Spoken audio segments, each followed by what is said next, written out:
you've gone from an immigrant, a corporate leader, and to now an entrepreneur. And now you're stepping onto this TEDx stage. What do you think, and why do you think the message has resonated so much with your audience? Well, when I say that I'm an immigrant, I will never say this from a victim perspective. Right. Like I had to break through and learn in a new environment. Because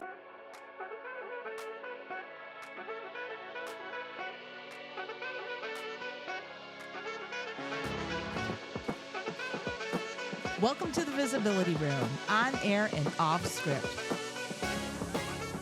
Hey everybody, it's Karyl Morris from the Image Impact Group and the Visibility Room, on air and off script. And yes, drum roll please, I am here with the one and only TEDx speaker, Tati Botta. Hey Karyl, thank you for having me. Yes, I am so excited for you and all the things that you have done. Before we get started, I just want you to give everybody just a quick intro to who you are and what you do and who you serve. Oh, absolutely. Well, as you said, I am Tati Botta. Tati comes from Tatiana, and I'm the owner of Sandler by Tati Botta. We are a boutique sales training. So usually the clients that work with me, they are looking to really improve their results. Yes, yes.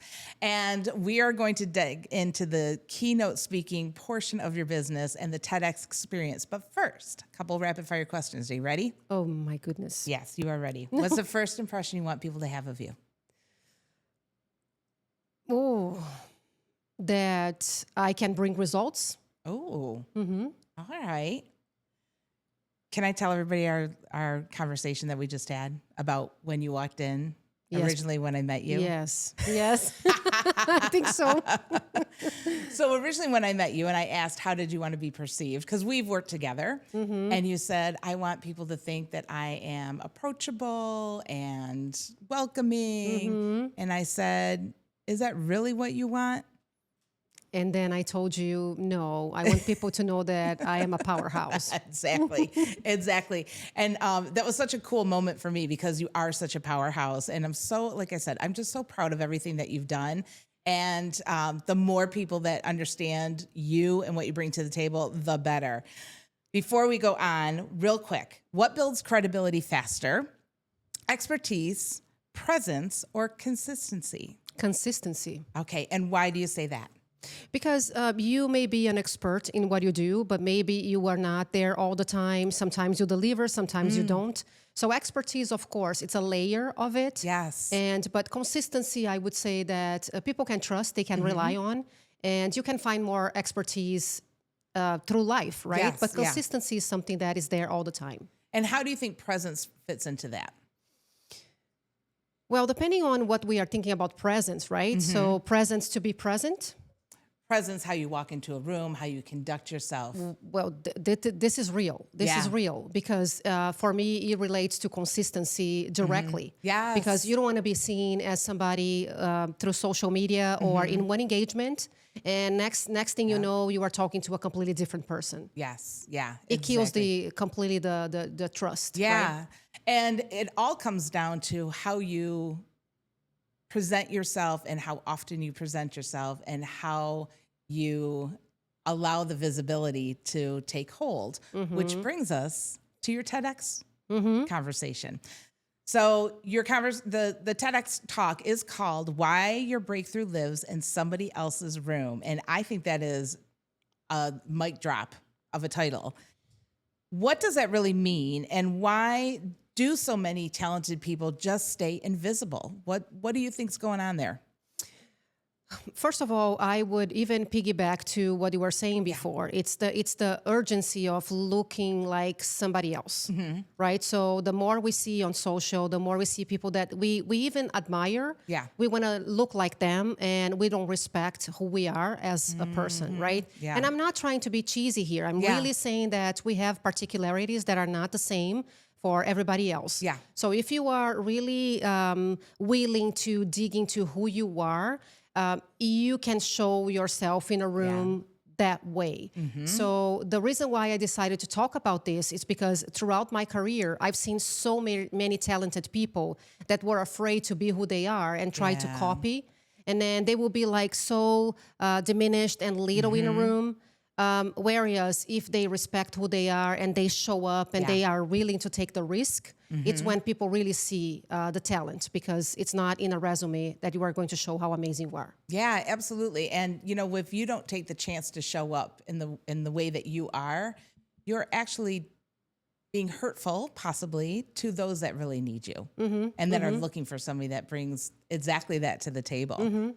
What I know you also speak about radical accountability, and in your keynote, it's all your fault. That title, again, it's mic drop. And how is that tracking with people? What does that mean to you, and what does that mean to your audience? Well, this concept, I would say, started from my early ages, like since my childhood and all the things that I endured. The reason why I got into the workforce so early in my career, and all the time when I was growing up, I didn't know that I should stop blaming other people. It would be the only way that I could be free. Okay. And this transpired to my career all the time. So people that sometimes not because they are bad people, but they blame the bosses because they are not promoted. They blame the market because they are not achieving what they need. I work with salespeople. They blame the goal that is too high, so they are not achieving quota. How this really helps us? It does not help at all. So when you are radical accountable, you are free. You understand that you can make your own decisions. This is why I take this keynote on the road, because I want people to really take ownership of their destiny by just saying, wait a minute, you did this to me, but actually I can do something with what I got from this experience. I don't give this to you to make the decision for myself. Yeah. It's quite freeing, isn't it? Yeah, because when you take ownership of whatever is expected of you and whatever you bring to the table, you can make those decisions, and you can make decisions to either have the mindset to go forward and conquer it, or you can make the decision to just say, well, that's just too much. I don't get it. I'm not doing it. It's too much to ask for me. So when you are taking either one of these keynotes on the road, what is some of the feedback that you're getting from your audience after they've heard you? Because I've heard you speak, and you are dynamic. You really have a way of bringing people in. I would love to know, what are some of the coolest things that have happened afterwards? One thing that people usually tell me is that I bring some tactical aspects to the speech, right? Because, of course, doing a motivational keynote is amazing. People get all pumped up. But I always add a layer of actual, what can you do after this? And this is usually the feedback that I receive. So when I did the recent TEDx, the Why Your Breakthrough Lives in Someone Else's Room, people could leave the room knowing that they could do something with what they learned, what they listened to it. And the feedback is like, I could see myself in the story that you told me, because it's really relatable.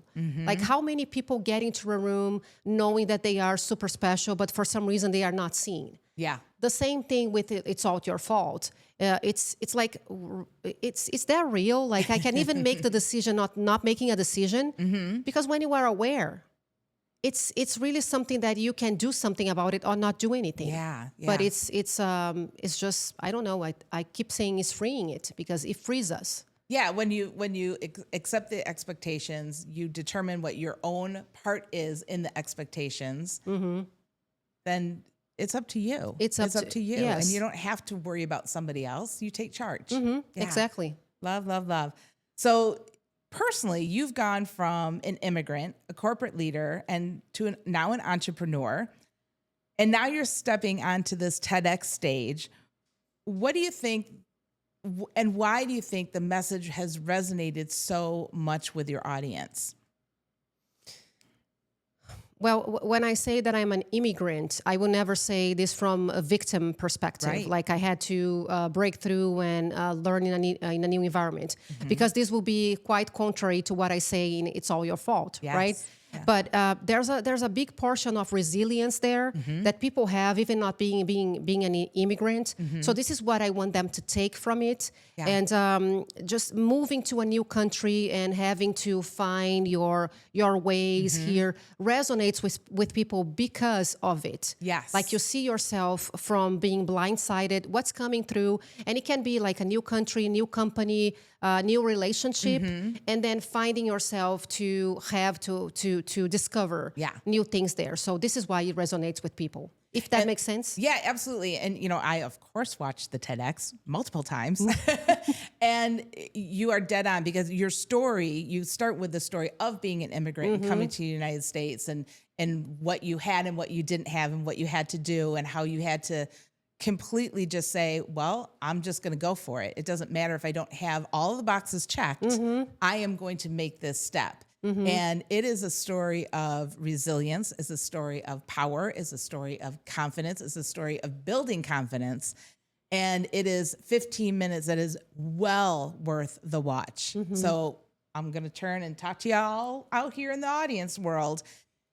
Make sure that you watch this video, because honestly, you will feel the power and you'll feel the presence in that. And then to sit here today doing what you've done is, did that person that came to the United States think that you would be sitting here now with all the layers of awards and There's one thing that is hope, right? But the other thing is like the realization that this took it was quick. Yeah. If you look back 10 years, look like a lifetime. Yeah. But if you think about a kid 10 years old, this is what I am in the United States. Yes. So it went super fast. And this is one portion that I talk about in my TEDx. It's really about getting into rooms and putting your face out there and taking the risk. Yeah. But it's mostly about building trust along the way. Yes. And I also talk about serving others to build this trust. And this is a thing that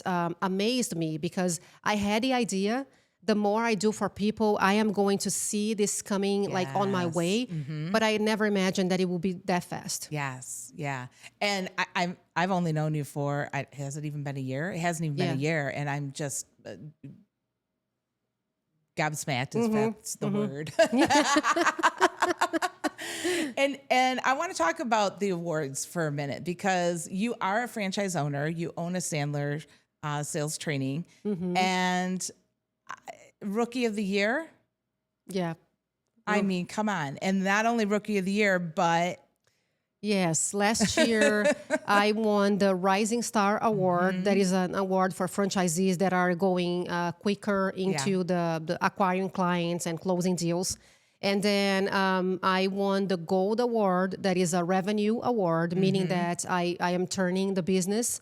And then the Rookie of the Year. Yeah. The Rookie of the Year was a total surprise. I was in a Sandler conference, and then they called my name, and I'm not making this up. I looked to my side to a colleague, and I said, did David just...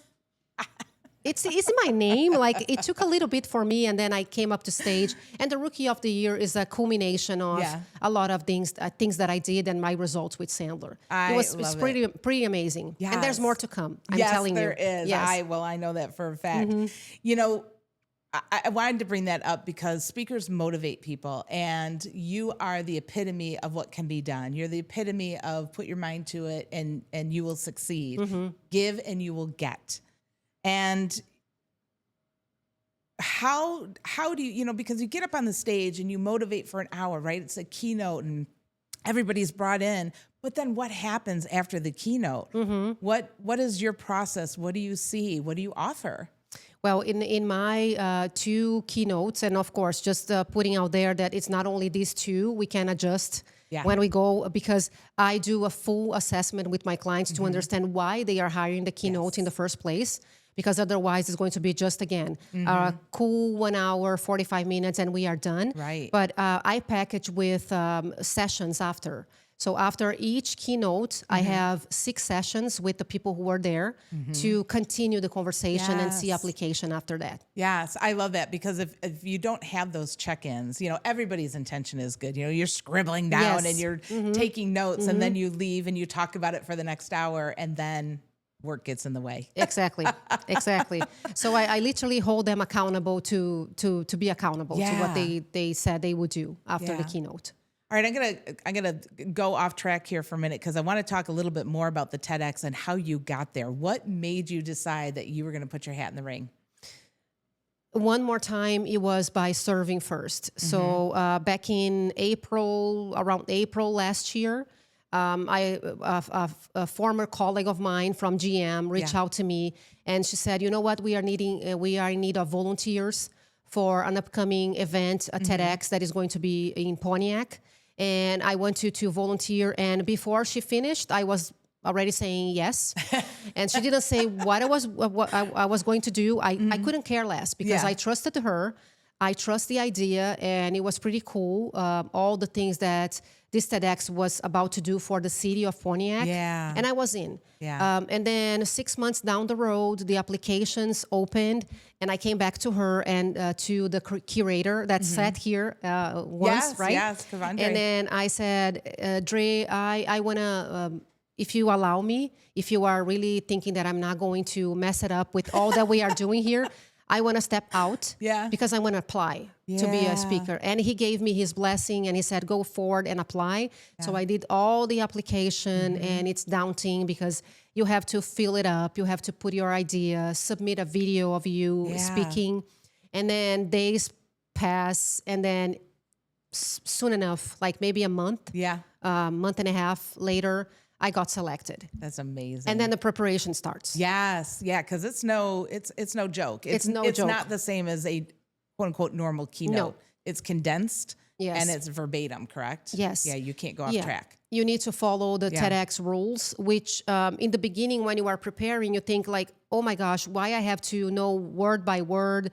It feels like a little boxed because when I do my keynotes, of course, I follow a track, but I let my experience talk more because this is what people are looking for. But then after practicing a little bit and understanding the TEDx process, I really respect that because they want a good product. They have a brand to respect. And in the end, they need to know that you are saying things that resonates with the idea. Right? And you are not putting out there data that does not make any sense. So you had to memorize word by word. And for me, this was something. I rehearsed 180 times. And you know me because I track data. This is what I give to my clients. I was tracking like in a piece of paper, 1, 2. Oh my gosh. And in one point, Karyl, I kid you not, 5:15 in the morning, the time that I wake up, it's 2016. I would go to bed and it's 2016. My husband was the one there listening this a million times. Yes. Now he knows the whole speech too. He knows it all. And he was so concerned because when I was rehearsing at home, he knew that I was a little bit frozen and looking like more robotic. And he told me that when I walked into the stage, that he looked at me and I made a little joke that doesn't show on the official video. And then he was there, whew. This is Tati. He knew that I was about to say the words, but with my flavor. Right? So it was a big relief for him. Oh my And myself too. I had so much fun. Absolutely. One more question, then I want to get to the magic bowl. Ooh. Who is your favorite? Who's your ideal buyer? Who's your favorite client to work with? What's your favorite audience to get in front of? Well, my business do sales, right? So, but at this point, the keynote, they serve a wide range of people, right? But if I think about sales, it's going to be people who want to have the change done. I don't think that, I know this is very like strong to say, but I don't think ideal clients for me are the ones who are sending people to be fixed. Because I do long-term training in addition to the keynotes, as I said, it's people who are really open to be coachable. So sales organizations, leaders in sales, or anybody that is doing business development, they are my people. More of an up level rather than you have horrible habits, I'm trying to fix it. I am not a fixer. I am somebody who's going to say, okay, let's recognize what we have here. what should we do from now on? Yeah. You right? want them to be invested in the Yes, process. yes. Yeah. And which is why, if I remember correctly, why you say long-term is what you're looking for, because there is no quick fix, especially There's no in quick sales. fix. Yeah. No, Yeah. no. Of course, I help my clients to hire, to understand if the people that they have are the right ones in the position that they are. But this is a second conversation. Yeah. But if you think about the deliverables, it's going to be for people who wants to take their numbers, their teams to the next level. Gotcha. Love it, love it, love it. All right, my friend. So this is my magic bowl. And my gosh. inside there are some questions that are completely just off topic. Is there a prize? No. It might be a question about our great city of Detroit. Oh. It might be something that we go deep on. So, and I'll read it because I have chicken scratch and I won't make you do that. All right, you ready? Okay. Ooh. Ooh, I like this because you are a transplant, if you will. What is something that outsiders miss about the great state of Michigan? What they miss? What they miss? What don't they know about Michigan that you know? This is such a good one because I am going to be very honest.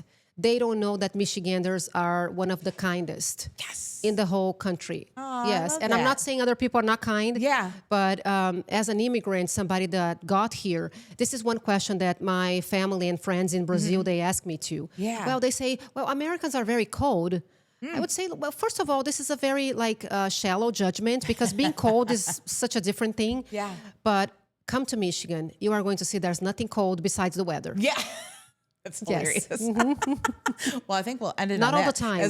As we sit here sweating in the Yes, hot we sun are sweating, right now. yes.